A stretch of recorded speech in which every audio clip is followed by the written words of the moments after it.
এত কিছু plan programme করে এত দিন ধরে এত কষ্ট করে আমরা সবকিছু গোছালাম, অথচ বাংলাদেশ আমাদের আর যাওয়া হচ্ছে না। যখন হুট করে আমরা এটা জানলাম সেহরির পরে, তখন আমার কাছে মনে হচ্ছিল একদম আকাশ ভেঙে পড়েছে। বাট তারপরেও আমরা আমাদের গোছগাছগুলো কমপ্লিট করে রাখছি, জানি না কোন আশায়, হয়তোবা কোনো কিছু আল্লাহ তৈরি করেও দিতে পারে রাস্তা, এই আশাতেই। আজকের ইফতার আমাদের করার কথা ছিল আকাশে, মানে আমাদের সন্ধ্যায় ফ্লাইট ছিল ইফতারের আগ দিয়েই, তো আমাদের ইফতার সেহরি দুটাই হওয়ার কথা ছিল প্লেনের মধ্যে। অথচ দেখেন আমরা যেতেই পারিনি বাংলাদেশে, আমাদের ইংল্যান্ডে নিজেদের বাসাতেই এখন ইফতারের ব্যবস্থা করতে হচ্ছে, যেটার কোনো প্রিপারেশনই আমাদের ছিল না।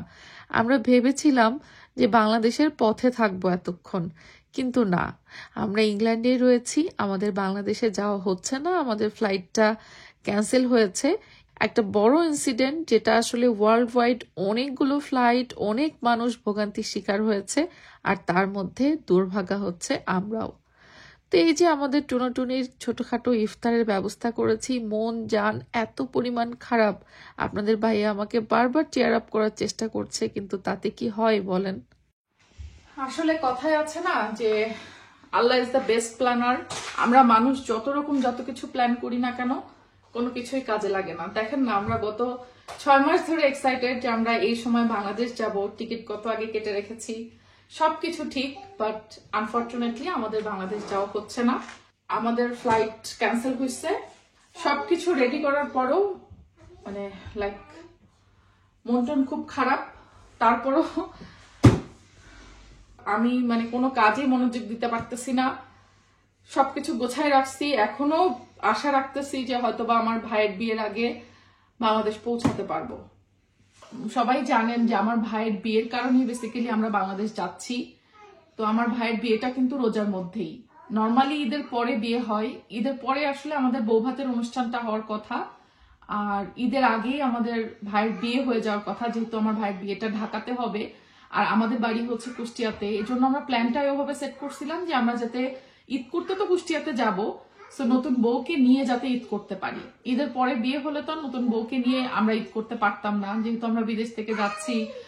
সো আমাদের কথা চিন্তা করেই ফ্যামিলির সবাই ডিসিশন নেয়, আচ্ছা ঠিক আছে বিয়েটা রোজার মধ্যেই হবে, মানে রাত্রে আর কি। ঢাকার বিয়ে তো নর্মালি রাত্রেই হয় বেশিরভাগ। তো ডেটটা ফিক্স করা হয়েছিল এমন ভাবে যে আমরা যেদিন যাব তার 2 দিন পরে আমার ভাইয়ের বিয়ে। তা আমাদের ফ্লাইট এই আজকে ক্যান্সেল হয়ে গেল। এখন পর্যন্ত আমরা ফ্লাইটের কোনো স্কেডিউল পাই নাই। আমরা বারবার এয়ারলাইন্সের সাথে যোগাযোগ করতেছি, বাট ওরা বলছে যে আমাদেরকে আগামীকালকে জানাবে আমাদের রিস্কেডিউল করে কবে দিতে পারবে ওরা। এখন যেই বিয়ের জন্য এত খরচ করে এত কষ্ট করে 5 বছর পরে আমি বাংলাদেশে যাচ্ছি, একমাত্র ভাইয়ের বিয়েটাই যদি আমি অ্যাটেন্ড করতে না পারি, তাহলে বলেন মানে কি একটা অবস্থা না। আমার টেনশনে সেহরির সময় জানছি, তারপর থেকে মানে আমাদের অবস্থা খারাপ, প্রচন্ড খারাপ। আসলে গতকালকে রাত্রে আমরা গোছগাছ যখন করছিলাম, সেহরির আগ দিয়ে আমরা বিবিসি নিউজে দেখলাম যে এরকম হিথ্রোর পাশে যে সাব স্টেশন আছে, ওখান থেকে বেসিক্যালি হিথ্রোতে পাওয়ার সাপ্লাই হয়, তো ওইটাতে আগুন লাগছে। That's why whole Heathrow shutdown করছে। বাট প্রথম দিকে আমরা ভাবি নাই যে এটা এতক্ষণ অফ থাকবে। আমরা ভাবছি ওকে ঠিক আছে, এটা নিউজে আসছে, বাট হয়তো কিছুক্ষণ পরে ঠিক হয়ে যাবে এটা। তারপরে দিন যত গড়ায় সকাল হলো, তাও দেখি কোনো আপডেট নাই, এবং স্টিল দেখি সেম কাহিনী। প্রায় 1350টা ফ্লাইট ক্যান্সেল হয়েছে। অলমোস্ট 3 লাখ যাত্রী ওঠানামা করতো হিথ্রোতে, বাট সেটা করতে পারে নাই। এদিকে আমাদের এয়ারলাইন্স থেকেও কোনো আপডেট পাচ্ছি না। তো আমরা মানে পুরো ফেসে গেছি, এরকম একটা সিচুয়েশন। তো আপনারা তো দেখছেন, আপনাদের আপু কত শপিং টপিং করছে বিকজ অফ আমার একমাত্র শালার বিয়ে। তো কানাকাটি শুরু করে দিচ্ছে সে এখন, যে 5 বছর পরে দেশে যাব, আমার একমাত্র ভাইয়ের বিয়ে দিব। এখন সবকিছু তো একটা অনিশ্চয়তার ভিতরে পড়ে গেলাম।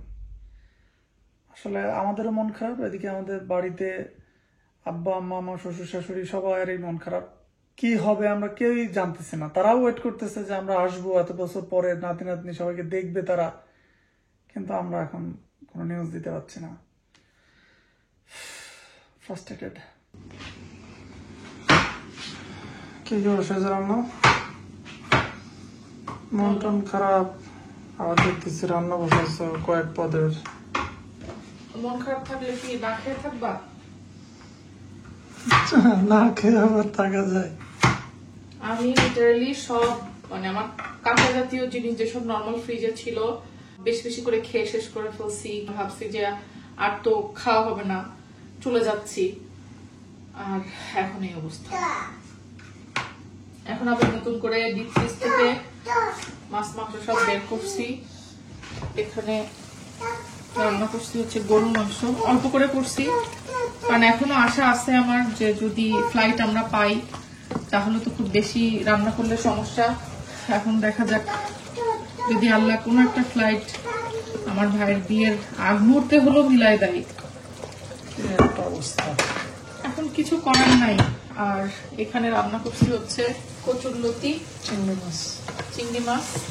এই কচুরলতিটা হচ্ছে ডিপ ফ্রিজে ছিল ফ্রোজেন, সেটা বের করে জাস্ট চিংড়িও ফ্রিজ থেকে বের করলাম, রান্না করে ফেললাম একটা সবজি। এখন আমার আসলে মনটা যেহেতু অনেক খারাপ, কিছু না কিছু করে তো মনটাকে ভালো করতে হবে। যখন আমার অনেক বেশি মন খারাপ হয় তখন আমি রান্না বান্না করতে খুব পছন্দ করি, কারণ রান্না বান্না করলে না আমার মাথাটা ব্রেনটা বিজি থাকে। তখন মানে মনে হয় যেন ওই সময়টুকুর জন্য আমি কনসেন্ট্রেট এখানে দিচ্ছি, অন্য সবকিছু একটু হলো আমার প্রেশার কমে। কিছু করার নাই, মানে আল্লাহ আল্লাহ করতেছি, আল্লাহকে ডাকতেছি। ফ্লাইট আজ হোক কাল হোক আমরা পাবো, বাট সেই ফ্লাইটটা আমার ভাইয়ের বিয়ের আগে পাবো কিনা এটা নিয়ে আমরা অনিশ্চয়তার মধ্যে আছি। এখন দেখা যাক, কালকে সকালে কোনো একটা ডিসিশন হয়তো এয়ারলাইন্স থেকে জানাবে আমাদেরকে। মানে লিটারালি 2 রাত হয়ে যাচ্ছে আমরা না ঘুমায় আছি। আসলে কি আর বলা যাবে, এরকম যে একটা ঘটনা ঘটবে এটা তো কারোরই জানা ছিল না, অনাকাঙ্ক্ষিত। বাট ভুক্তভোগী আমরা হচ্ছি আর কি। দেখো মানে যদি আমার ভাইয়ের বিয়েটা এরকম ফিক্স না থাকতো তাহলে আমার ফ্লাইট 7 দিন পরে দিত, আমার কোনো সমস্যা ছিল না। আচ্ছা ঠিক আছে, 7 দিন ডিলে হয়েছে, 7 দিন বাংলাদেশে কম থাকা হবে, কিন্তু বিষয়টা হচ্ছে যে আমার ভাইয়ের বিয়ের ডেট ফিক্স করা ওরকম হিসাবে যে আমরা যাব, আমার ভাইয়ের বিয়েটা হবে। তো হলুদ মেহেন্দি সবকিছু বাদ, বিয়েটাও অ্যাটেন্ড করতে পারলাম না, এখন মনে হচ্ছে তাই। আচ্ছা দেখো, আল্লাহ ভরসা কি হয়। আজকে তো বললো যে কালকে ওরা কিছু একটা জানাবে, দেখা যাক। আমার মনে হচ্ছে আমার ভাই যখন বিয়ে করতে যাবে, সব বরযাত্রী যাবে, তখন আমরা আকাশে থাকবো। আমরা আকাশে থাকবো হয়তো, বা মানে জানি না পাবো কিনা। আমার ভাই এত বছর ধরে অপেক্ষা করছে যে আমরা না গেলে ও বিয়ে করবে না, মানে আরো 1.5-2 বছর আগে থেকে ওর কিন্তু ফ্যামিলিগত ভাবে বিয়ে ঠিক। আমার আব্বু যখন ইউকে তে আসছে তার আগে থেকেই, বাট আমি আসলে বিভিন্ন কিছুর কারণে পেঁচাই গিয়ে বাংলাদেশ যাইতে পারি নাই। আর আমার ভাইও ধরে বসেছিল যে তুমি না আসলে বিয়ে করবো না। আমার আব্বু আম্মুরও একই কথা, আমার একটাই মেয়ে, একটা ছেলে, আমার মেয়ে উপস্থিত না থাকলে আমার ছেলের বিয়ে দিব না। তো এই আমার আব্বু আম্মু আর আমার ভাইয়ের এই ধরে বসে থাকার কারণে আমার ভাইয়ের বিয়েটা এরকম এত ডিলে। এত কিছুর পরে আমি যাওয়া ম্যানেজ করলাম তো করলাম, এখন আল্লাহর কি ইচ্ছা জানি না, সেটাতেও এরকম একটা সিচুয়েশন।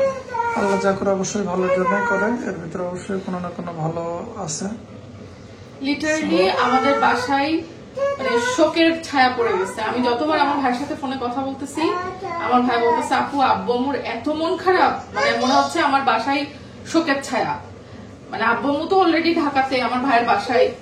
তো আমার ভাই ফোন করে করে বারবার আমাকে ওইটা বলতেছে যে আপু আমাদের বাসায় পুরো শোকের ছায়া, মনে হচ্ছে আব্বু আম্মু একটু কথা বলতেছে না, দুজনের মন খারাপ। আম্মুকে আমি ফোন দিলে আম্মু চুপ করে থাকতেছে খালি, মানে কোনো কথা নাই আম্মুর, আম্মু কোনো কথা বলতে পারতেছে না। এত পরিমাণ সবার মন খারাপ, কিন্তু কোনো মানে সমাধান নাই। এখন কি বলবো? আচ্ছা দেখো কালকে কি হয়, আল্লাহ ভরসা।